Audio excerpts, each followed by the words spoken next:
This next guest, quite amazing. We all remember Legos from our childhoods. They've been sparking imaginations, they're the building blocks of creativity.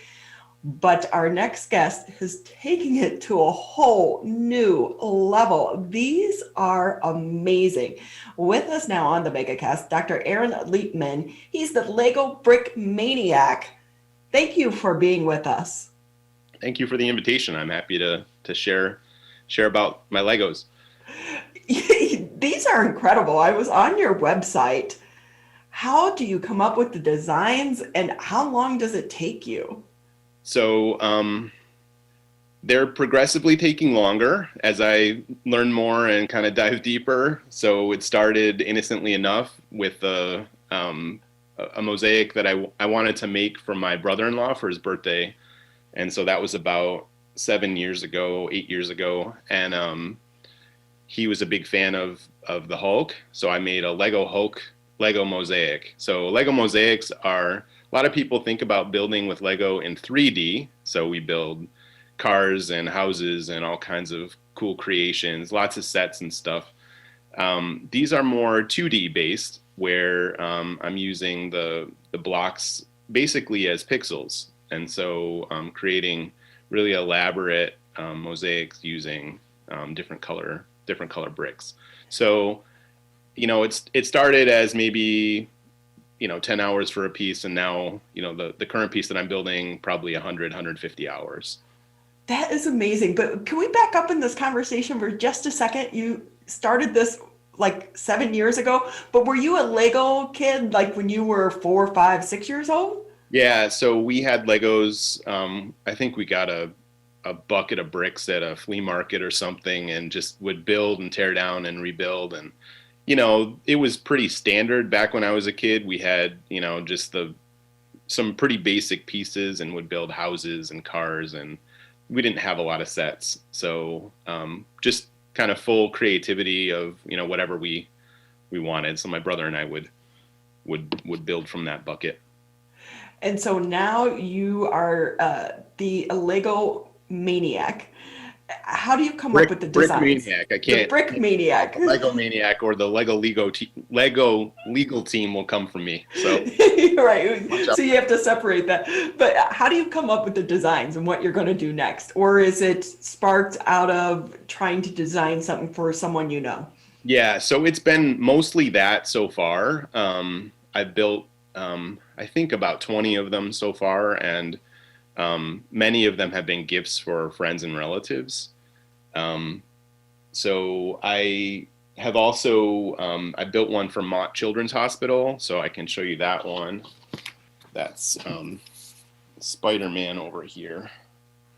So Spider-Man is about 20 inches by 20 inches, and I think Wow. about 1,200 Lego pieces. So once it's possible to get back to the hospital, or back into the hospital, I would like for it to go there and be displayed somewhere. You can see a couple little small mosaics. Those are about 10 inches square. Those are Christmas themed. So I've got a Grinch and Santa. And how many pieces does it take to do one of these? For which one? Or like the Spider-Man, how many pieces? Spider-Man, I think, I don't remember exactly, but I think it's around 12 or 1,500 pieces. So when you're designing it, do you like sketch the design first to kind of do an outline, or is it all freehand? No, it's not freehand. Freehand, I would lose my mind. So I'm a scientist during my day job, and so I'm very exacting in certain ways, and so it pays off. But yeah, it's a lot of planning. So you really have to consider certain constraints of building in this medium. So one of them is that a lot of people say, "Oh, can you make a mosaic of something really complicated?" And the answer is yes, but it just needs to be humongous if you're going to do that. So I try to focus on things that are tight crops, so that you can get a lot of detail, a lot of close-up detail, without having to make it, the size of a building, because we're working at about 3.2 DPI. So you think about a standard image on a computer at 72 DPI. So you get 3.2 pixels in an inch. It's going to be huge if you want to make a lot of pixels. You want to make a lot of detail, you need a lot of pixels. You want a lot of pixels, you need a lot of space. So it's very difficult to find images that render well in this medium. When I do, that can be an inspiration in and of itself. Like I just want to see how it's going to come out. Like you can see another one behind me. This one, this zebra. So this one is about 50 inches square. It's about 12,000 pieces. Let me get real close so you can see that it's actually made of Legos. Holy cow, that is stunning. Yeah, so I just finished that one a couple months ago. Here's one of, probably might know who this guy is. Famous from U of M. Wow. Tom Brady. That is absolutely amazing. Why do you do this? Is it a form of relaxation for you? Yeah, it is. I think that I've got an artist inside of me somewhere. Yeah, because typically when you think of scientists, people, those lines don't necessarily cross. The creativity, the mind that is the creative mind versus the analytical mind of a scientist. And here you are crossing both genres. Yeah, I mean, there's a lot of technical aspects of this type of building, this type of art. So that could be part of the appeal. I mean, I was inspired by it when I was I was visiting Chicago with my kids, and we went to the Lego store on Michigan Ave, and they have a huge mosaic of the cityscape on the wall outside. I don't know if you've ever seen it, but that when I saw that, I kind of just did a double take and said, wow, that's really interesting. Like, how do they do that? And when I knew that I wanted to do that myself, and then it was a matter of then it became a problem, right, that I needed to solve. And so then it leads into a lot of the scientific method. So, I mean, I started with spray paint and a very limited color palette. So one of the things that I haven't mentioned is that I paint the Lego pieces. So these are not standard Lego bricks for the most part, because the Lego palette is very limited. So if you want to get 24 shades of gray, forget it. Unless you really want to pick through a bajillion Legos, you're not going to find them. So I just took matters into my own hand and found ways that I could coat them effectively and still, maintain the look so that they're not totally glommed down. But I started with the spray paints and was spray painting in the house, and it was noxious and horrible. And I've evolved. I went to craft paints after that, and that nearly cost me my marriage because we couldn't figure out if it was blue-green or green-blue. And, just finding the right colors is very difficult. So I've tried to find ways to preserve the harmony in my life and still have this hobby of mine. It is quite the hobby. It is look at the shading, the shading that goes into that. It's very specific. Yeah, well, that's the whole thing. If you don't have the color range, you lose the detail. And it's really fascinating that we can get, smooth arcs with angular bricks. So that to me is really fascinating. There's a whole just the fact that it's messing with your mind, right? Because I know that these are blocks. Each one of these is a square block, and yet we have these smooth contours and round things. So I'll show you my current work. This guy here, you probably know him. So this is the biggest one I've ever made. This is MLK, and he's dressing a rally in Los Angeles in 1963. This one I'm trying to finish by MLK Day. So it's a work in progress. You can see that there are some gaps in it still. And I can show you why that is. There's, so each panel, so I build it on panels. Each panel is about 15 inches square. Oh. So I'm going to stitch them together. I've left some areas where blocks cross the panels so everything will stick together, and then I'll frame it at the end. But you can see up close, it kind of looks a little weird, and when you step back, you can really see things. Your mind kind of smooths everything out, and then you can see, oh, that's his cheekbone, or that's his ear, or whatever. And I find the in-person interaction really cool.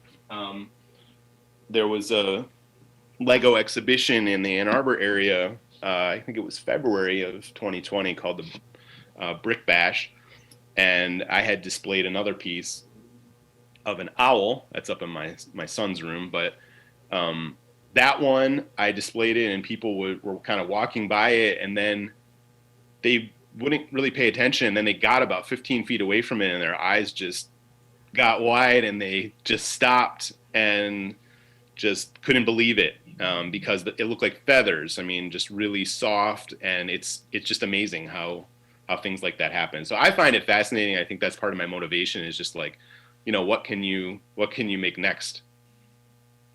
Dr. Aaron Liepman with us here on the MegaCast. He is the Lego Brick Maniac. Your work, it's amazing. It's beautiful. Who thought Legos could look like that? You mentioned that you have kids. Has this become a family affair? So my son did commission a piece from me, so that was for his room. So each of my kids has a couple of them. Actually, my younger son has 3 of them because he commissioned that owl as the 3rd one. So I got paid $100 for that one. That was a pretty good deal. So you hear you could probably hear my dog barking in the background. And I think it's because, I have your webpage up as well. Uh-huh. And that picture of Spider-Man, I think she's trying to tell me I need that for my husband. Okay. Well, yeah, I am taking commissions. So if people are interested, by all means, can contact me on my website, brickmaniac.com. But with that, Aaron, you are a doctor. I mean, you have a job. This is not your job. It's true. So, I mean, I can't promise that I'll have it done for you very soon, but still, it's a labor of love. What does your wife think about this? I think that she's probably happy I'm not getting into some other kind of trouble. So, this is good. She knows where I am, and yeah, I'm just kind of in the basement hanging out. So my husband collects comics, and he always says, well, if this is the worst thing I'm doing, we're okay. Exactly. And I would imagine she probably feels somewhat the same way. Yeah, right. So, I mean, we each have our hobbies. She plays piano, and I work on Legos, so it's all good. So have you showed this in some of your pieces of work to some of the people at Lego? I haven't. I have some of my pieces are posted on Instagram, and it's possible that, maybe they could see them that way, but no, I haven't. I think Lego, the only time they've been in touch with me is when I kind of overstepped my boundaries and had the word Lego in my domain name, and then their lawyers came after me. Yeah, they don't like that stuff, do they? Not very much. Well, your work is absolutely amazing. During COVID-19 and the pandemic, has it brought you some type of relief at all to be able to escape into this world? Yeah, I mean, I enjoy it anytime, and for sure I've had some more time to do it. My research has been kind of paused a little bit, so I haven't been on campus as much, and so I've definitely had the opportunity to do some more work on this MLK Mosaic for sure. So with that, what do you do for a living? Do you mind me asking? No, not at all. I'm a biology professor at Eastern Michigan University. So what do your students think about this? Do you get bonus points? I mean, you know how they rate their professors? It has to earn you some cool points. I mean, I don't know if that comes into the equation at all. I've had some students that have been aware of it, and they think it's pretty cool, but it's not something that I usually present in that part of my life. So you said you've been doing this for about 7 years now. Yep. Where do you think you're going to go with this, or is it just a hobby? I mean, if somebody wants to pay me to do this, I won't refuse it. But I mean, so far I've not had any offers. So as I say, I'm taking commissions. I have built one commission piece, and besides the one for my son. So that was kind of a joke commission. But yeah, I mean, I'm hoping that I'm hoping, I mean, really like to have some of these pieces displayed somewhere. I mean, it's great to look at them in my basement. Like the Tom Brady piece I built for Chad Tough Foundation, which is a pediatric brain cancer. It's a group that raises money to promote research and support families with kids that have it. I'm trying to get Tom Brady's autograph for it because I want to put it in their charity auction. And I want them to get $1 bajillion for it.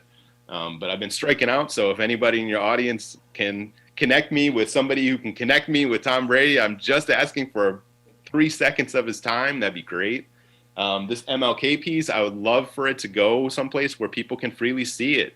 I think that, it's cool to look at on a computer screen, but really you need to see it in person in order to really understand that it just affects people in a cool way when they see it and interact with it. And I mean, I've enjoyed building it. I've listened to some sermons, and it's just been an opportunity for me to learn more about the civil rights movement. And I think, it may get another generation of people sort of thinking about it and learning and aware. And that's good as far as I'm concerned.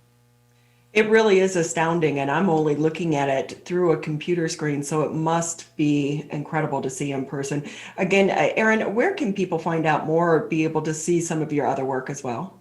Yep. So I have a website. It's brickmaniac.com, and I'm also on Instagram, and that's at Brick Mosaics. At Brick Mosaics. So yeah. And I have a collection of ebooks too. So if I've got one more second, like these are instructions for kids if they want to build mosaics, trying to get the next generation of Brickmaniacs possessed. So the instructions for this one are actually available free right now on Amazon. So if you search my name, and I can send you a link if you want to post it. Potentially, people can access these instructions for free and maybe build with their kids, a little mosaic with pieces that you might already have. Yeah, it is a great way for parents and their kids to work on a project together. Yeah, I agree. That's awesome. That's awesome. Your creativity is astounding. So we appreciate your time. But yeah, if you could send us that link, and then we can add it to the social media when we post it as well. And thank you for taking time to be with us. I'm flabbergasted, by the way, that you're able to do this, but then also you're a biology professor on top of it. Well, thank you for the opportunity to share the work, and I'd be happy to share again. There will be more coming, I promise. Well, thank you. I'm looking forward to seeing the end of the project with your MLK, because it's hard to believe these are Lego pieces. It's only 15,000. That's it. That's it. Just a few. Well, thank you so much, Aaron, for being with us. We so appreciate your time. All right. Thank you. Take care.